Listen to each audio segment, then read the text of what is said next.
Hello, this is Emily. Welcome back to my channel, and today I am filming my December reading wrap-up video. I ended up wrapping up the year with a very successful reading month with a total of 39 books read, and actually finishing my set TBR for once instead of leaving like one or two off. And of the 39, the breakdown is I read 9 physically, listened to 10 on audio, read 18 manga and 2 graphic novels. And the way I'm going to break down this video is I'm going to start with my set TBR, then all the mangas, audiobooks, and physical and graphic novels I read. And that's going to kind of be the breakdown of this video. So let's hop right on in, and I will share my brief thoughts on each of these books I read in the month of December.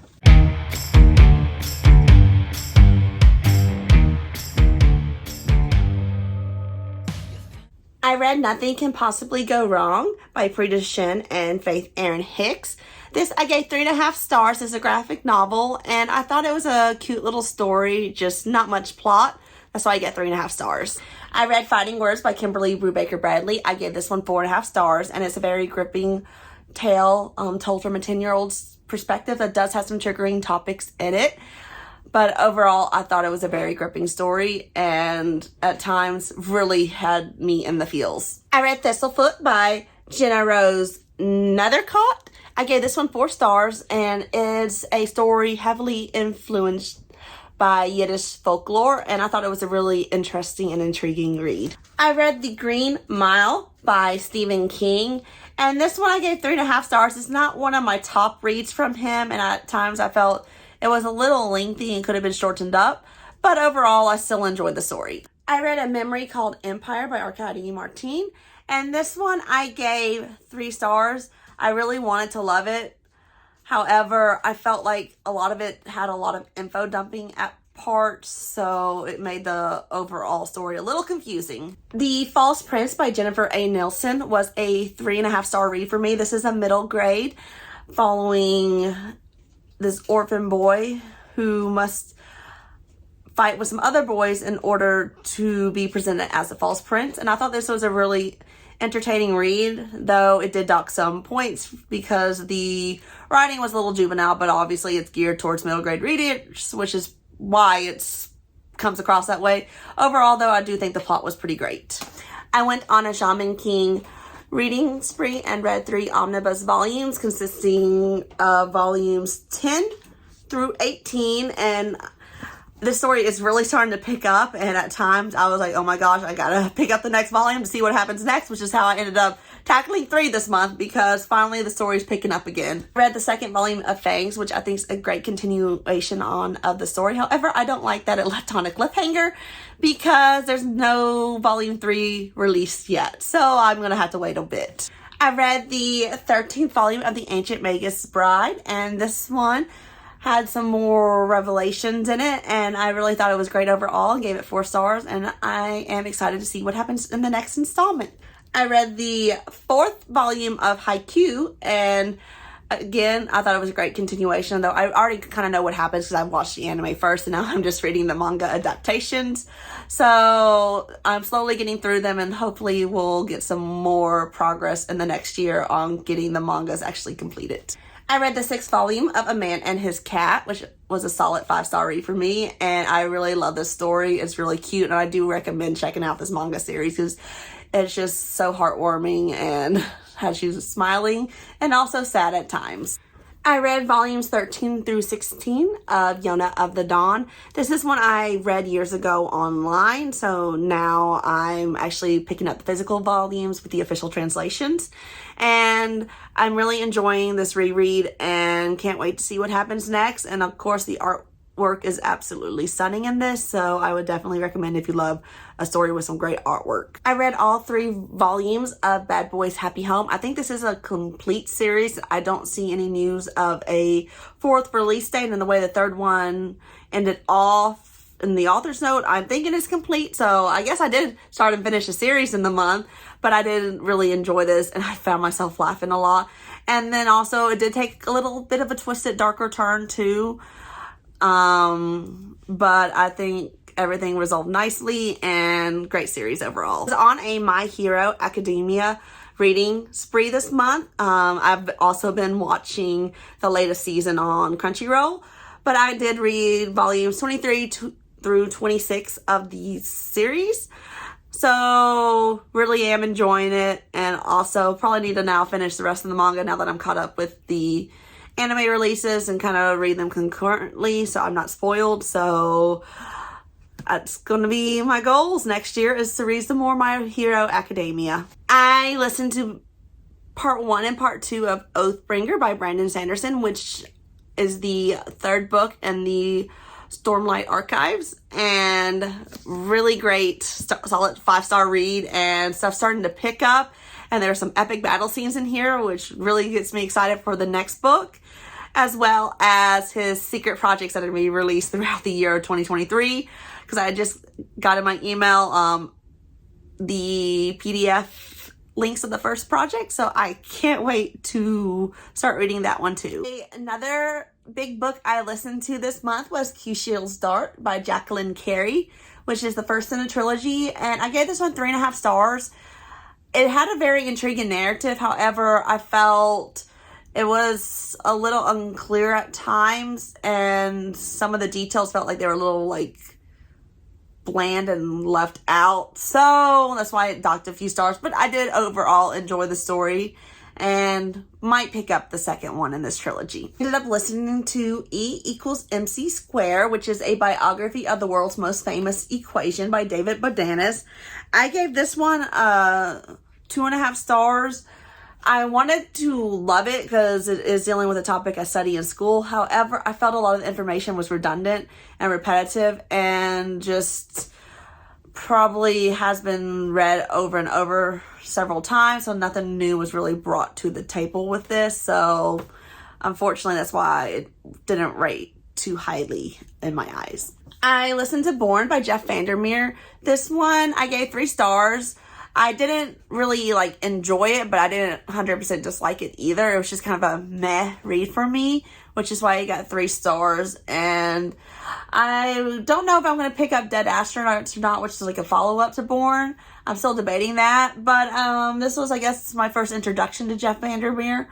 So maybe I'll try some of his other works and see if I like some of his other stuff better. I listened to Lore by Alexandra Bracken, which is kind of like a Hunger Games-esque twist on Greek mythology, and I enjoyed the story overall. However, it did have that very YA-ish feel to it, which is why it only got 4 stars from me.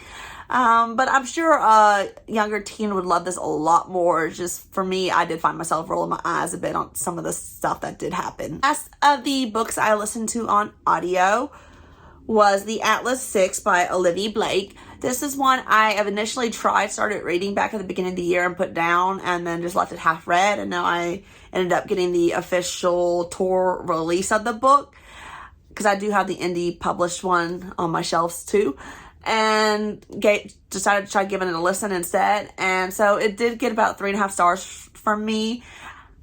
The story itself was pretty great overall, though some parts it did feel like it dragged a bit. However, it did leave us off on a pretty interesting cliffhanger, so I will probably be continuing on with the sequel to see what's going to happen. However, overall, I did feel like it was a bit meh for me and did not live up to all the hype I've been seeing posted about it all over the internet. The first of the physical books I read was Belladonna by Adeline Grace. This was a solid 5-star read for me, and it's following Signa, who has basically been followed by death her whole life and cannot die. So it was really an intriguing read, and I enjoyed the story and can't wait to pick up the second book when it's released later this year. I reread A Midsummer's Night Dream. I haven't actually read this book since freshman year of high school, and so I decided I wanted to pick up this book again and give it another go, and I gave it 3.5 stars. I did enjoy the story itself. However, it's not my top Shakespeare books. It's one of my tops, but not my top fave.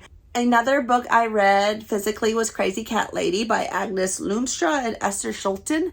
And this, it's kind of hard to rate because really it's more like of a table read. It's just quick and to the point. Basically, it's just one sentence on each page. But I thought it was a cute and quick read, so It's great. Might leave it in the bathroom for someone else if they're stuck in the bathroom or something. But overall, I thought this was a really cutesy read, and definitely I am probably a crazy cat lady. It was another reread for me. It's Love is an Illusion, the first volume. I have purchased and read like all of the webcomic online back when it was released a couple years ago. So I'm so excited that it is getting a physical adaptation. So I will be reading and purchasing all the books as they come out. So this is the first of the bind-ups. I think the second one's going to release in March or April this year. So can't wait to get that too and continue on with the series, because it's just probably one of my top favorite makeover series. But I'm sure not everybody's cup of tea though. So, but still, I did enjoy this reread. It's Sour Candy by Keelan Patrick Burke, which is a spooky little 70-page short story following this guy who suddenly inherits a creepy kid that keeps feeding him sour candy. That's kind of the gist of it. There's more than what I've told you. I'm just telling you the base not to ruin it.